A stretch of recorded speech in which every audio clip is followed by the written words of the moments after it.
Savaitgalį Jurbarko rajone Smalininkų kartodrome baigėsi Lietuvos ir Baltijos šalių kartingo čempionato antrasis etapas. Varžybų dieną prie starto linijos išsirikiavo per 100 Lietuvos ir kaimyninių šalių sportininkų. Lietuvos kartingo federacijos ir kartingo sporto klubo RKV surengtose varžybose tempą diktavo daugkartiniai varžybų nugalėtojai, tačiau užfiksuota ir staigmenų. Suvažiavę iš Estijos, Latvijos, normalios. Kaip konkurentai, stiprus?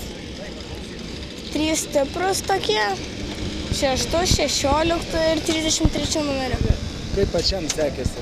Normaliai, visas treniruotės vakar buvau antru, pusfinalį 4 baigiau, dabar žiūrėsim, kaip finalas bus. Šiandien sekėsi gan neblogai, vakar turėjom šiokių tokių problemų su važiuoklė, su kontroliniais, bet šiandien viską išsprendėm, laimėjau pusfinalį ir tikiuosi seksis finale.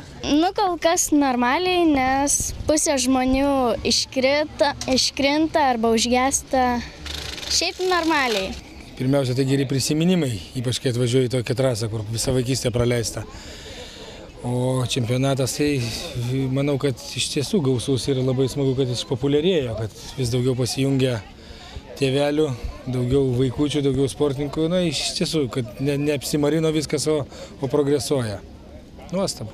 Labai giliai nustebęs ir iš tikrųjų patenkintas, kad šiose lenktynėse yra tiek daug susirinkusių dalyvių ir iš tikrųjų tokia graži šventė, nes paskutinį kartą buvau prieš 15 metų, kaip nustojau važiuoti su kartingu, kadangi šita trasa yra mano viena iš pirmųjų trasų, kur aš pradėjau važiuoti su kartingu, tai sentimentai labai dideli ir labai viduje taip kažkaip pamalonino ir netgi kažkaip savo pasakiau, kad iš tikrųjų savo jauną atžalą, tai Tituką, kuriam yra 8 metai, tikrai po šių lenktynių galvosiu, kaip įtraukti lenktynių seriją šitą.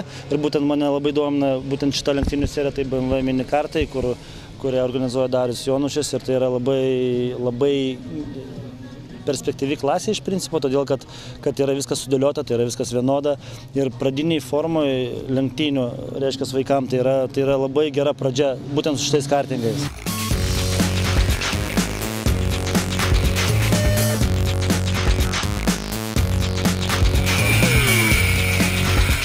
Sportininkai varžėsi net 12 skirtingų klasių.